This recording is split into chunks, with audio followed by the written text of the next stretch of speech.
We're in a race against the Nazis. Ya, tapi karena Kyoto menurut mereka banyak sejarahnya, mereka memilih Jepang karena Jepang pada saat itu sangat nasionalis kepada negaranya.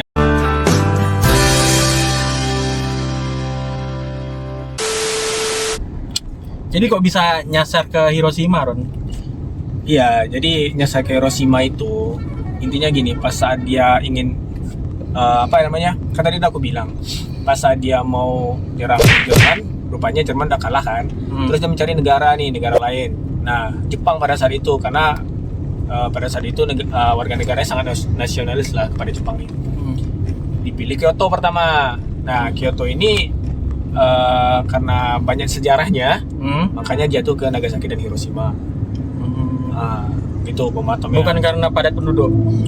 Bukan juga, itu nggak tahu ya, mungkin karena aku nggak tahu karena detail gimana Nagasaki dan Hiroshima. Jadi memang mungkin wilayah itu wilayah yang paling besar di situ mungkin ya, paling besar, banyak penduduknya juga mungkin kan, karena Minim penjagaan mungkin. iya, karena Defense-nya bom atom itu jatuh ya, itu memakan lebih dari 100.000 jiwa. Iya. Nah, pada saat itu. Jadi Oppenheimer nih ketika mereka sudah berhasil kan, dia tercetaklah nama dia di sejarah gitu Sebagai dunia. pembunuh ini. Bukan, sebagai penemu bom atom. Nah, yang menciptakan bom atom dengan skala ledakan yang besar. Nah, aku tanya, Cok. Nah, Saat bom atom itu dijatuhkan, si Oppenheimer ini tahu nggak kalau bom itu akan dijatuhkan? tahu, Tahu. Dan dia setuju. iya, karena dia ikut rapat itu, dia setuju, tapi sebenarnya dengan hasilnya itu dia mulai menyesal karena dengan dijatuhkannya bom atom itu memang puncak karirnya sudah tercapai pada saat itu. Dimana dia menemukan bom atom pertama kali ya, gitu intinya kan. Iya. Nah, tapi saat kebahagiaan itu banyak orang ketawa, mungkin di Amerika Serikat banyak ketawa, ada juga orang yang sedih. Nah itu, ada banyak orang yang sedih karena pada saat itu dia telah membunuh banyak orang dengan karya dia itu. Iya.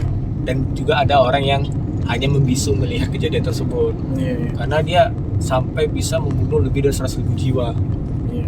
Dan bahkan sampai sekarang pun historinya nggak hilang kan, Bahkan difilmkan. bahkan difilmkan dan diangkat di sekarang gitu. Iya. Kayak gitu. Nah, itu dari sisinya Amerika itu ada pihak yang nggak sependapat nggak atas diluncurkannya bom atom ini atau penemuannya? Kalau untuk meluncurkan bom atom semuanya berpendapat sama. Tapi semua. ada teori di salah satu tim dia namanya Edward.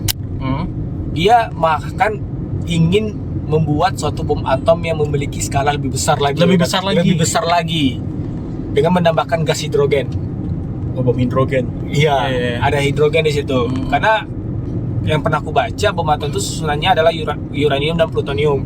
Tapi dengan tambahan gas hidrogen ini, dia akan membuat skala ledakan lebih besar. Dan si Oppenheimer ini nggak setuju.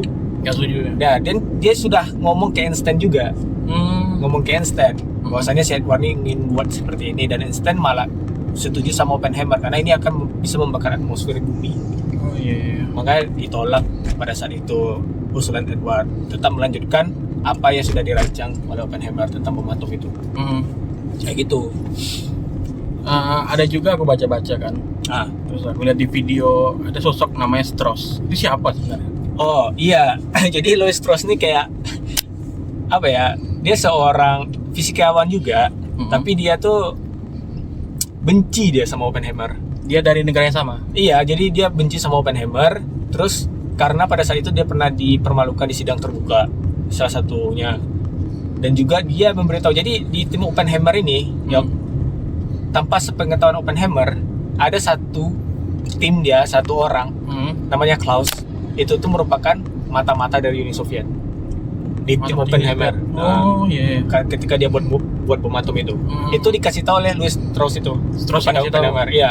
Karena dia ngasih tahu itu, Oppenheimer juga diselidiki. Takutnya dia ini juga mata-mata. Sama FBI juga diselidiki Oppenheimer. Iya. Tentang izin keamanannya mulai diragukan, dicabut, dan semuanya kayak gitu. Nah, ada satu kejadian nih. Jadi pada saat itu kan Oppenheimer udah ngomong sama Einstein nih kan. Nah, Louis Strauss datang. Terus? Nah kan, tapi Einstein nih pergi gitu aja, namanya Pak Louis Strauss. Apa? Mereka ada masalah? Ya itu nggak tahu. Jadi Louis Strauss memang nggak beranggapan bahwa Oppenheimer nih ngomong yang enggak tentang dia ke Einstein. Oh gitu. Kayak zaman-zaman Menjatuhkan. sekarang lah, Iya, ya iya, kan. iya. Dia mungkin berpikir negatif pada orang gitu kan. Padahal enggak kan. Padahal enggak gitu loh.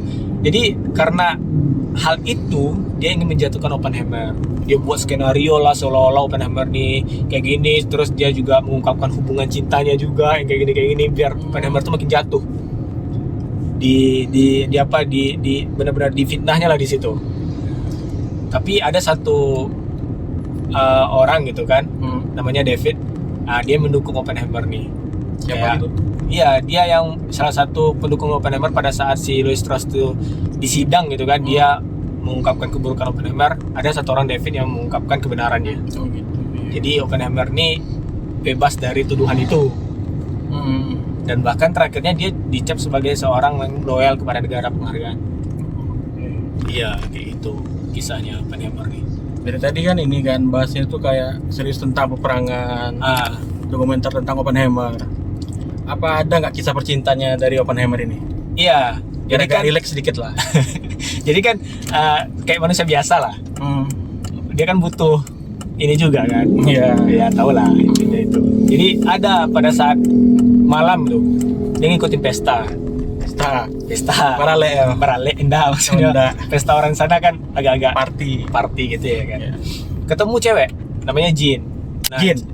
Jean. Ya. Gimana lah ngomongnya Jean gitu.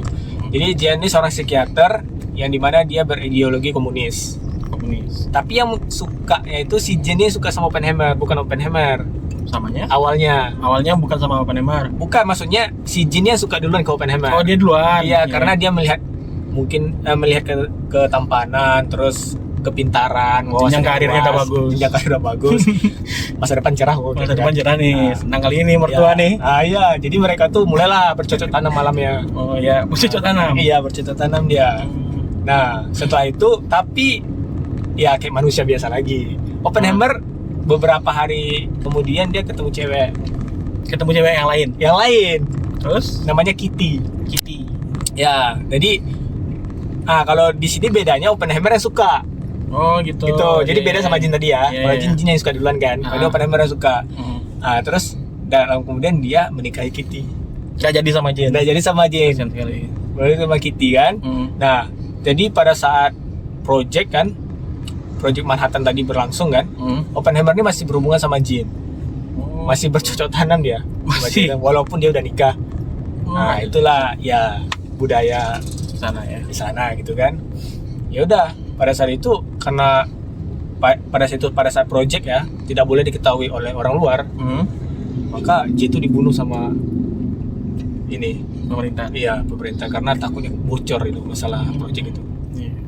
Dan si Kitty ini tetap masih hidup sampai Oppenheimer dituduh ini. Dia juga mendukung Oppenheimer kalau Oppenheimer tuh sebenarnya tidak seperti apa yang diceritakan oleh Louis Strauss tadi. Iya. Kayak gitu.